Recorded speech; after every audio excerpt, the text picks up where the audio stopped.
Hi friends, welcome to my channel Jhansi నార్పిన్ని 5178. రీసెంట్గా తిరుపతి వెళ్ళాం ఫ్రెండ్స్. ఆ తిరుపతి వీడియోలు కొన్ని నా దగ్గర ఉన్నాయి, అవి అలా షేర్ చేద్దామని అనుకుంటున్నాను. అయితే మేము శ్రీవారి మెట్ల ద్వారా వెళ్ళాము. తను అమ్మమ్మ పాపన అందరం కూడా శ్రీవారి మెట్ల ద్వారా వెళ్ళాము. చిన్నగా మొక్కుకున్నాం అనమాట. శ్రీవారి మెట్ల ద్వారా కొండ ఎక్కుతామని. అందువల్ల శ్రీవారి మెట్ల ద్వారా వెళ్ళాము. మాకు సర్వదర్శన టికెట్లు అవి ఏం లేవండి. మెట్ల దగ్గర తీసుకున్నాం మేము టికెట్స్ అవిని దర్శనానికి. చాలా ప్రశాంతంగా అయిపోయింది. దర్శనం మొత్తం నీట్గా అయిపోయింది.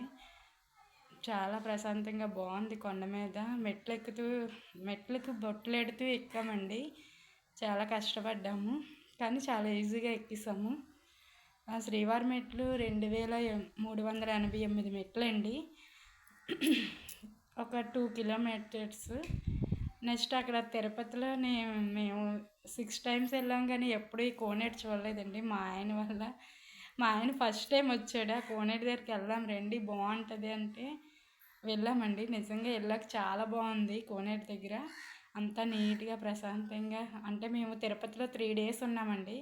3 డేస్ అలా గడిచింది మాకు. చాలా బాగుంది, ప్రశాంతంగా ఉంది. తిరుపతి కొండపైన చాలా చల్లగా ఉంది, నీట్గా ఉంది.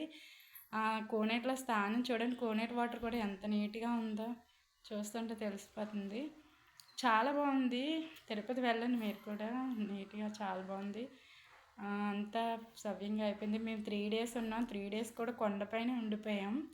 చల్లగా నీట్గా బాగుంది, ప్రశాంతంగా ఉందని వాతావరణం. మేము ఎక్కడికి ఏమీ తిరగలేదు, అలాగే కొండ దగ్గరే ఉండిపోయాం. మేము కొండపైనే ఉండిపోయాం. అంటే రూమ్ తీసుకున్నామండి, 100 రూపీస్ రూమ్ తీసుకొని ఇంకా 3 డేస్ అక్కడే ఉన్నాము. ఇంకా మా బాబు ఇది సెకండ్ డే అనుకుంటాను. ఫస్ట్ డే మెట్లు ఎక్కడం వల్ల అలసిపోయి మేము ట్రెడిషనల్ డ్రెస్ ఒట్టుకెళ్ళినా సరే వేసుకోలేకపోయాము. సెకండ్ డే ట్రెడిషనల్ డ్రెస్ అది వేసుకొని పిక్స్ అవి తీసుకోవడానికని కోనేటి దగ్గరికి వెళ్ళి స్నానాలు చేసి అప్పుడు పిక్స్ తీసుకోవడానికి అలా వెళ్ళామండి. ఇది కోనేటిలో స్నానం చేసిన పిక్స్. వీడియోస్ నా దగ్గర తక్కువగా ఉండడం వల్ల కొన్ని పోస్ట్ చేశాను. తర్వాత అన్ని ఫొటోస్ ఉన్నాయి చూడండి, యాడ్ చేసిన ఫొటోస్, మెట్లు ఎక్కిన ఫొటోస్, గుండు తీసిన తర్వాత తీసుకున్న ఫొటోస్, మొత్తం హాల్ వెళ్ళిన మా తమ్ముడు, అమ్మమ్మ, మా ఆయన, మా అమ్మ, మా పిల్లలు అందరం గుండు తీసేసుకున్నామండి. అంటే చిన్న మొక్కు. నా గుండెతో ఫోటో ఎలా ఉందో చూడండి. లైక్ చేసి షేర్ చేసి సబ్స్క్రైబ్ చేసుకోండి.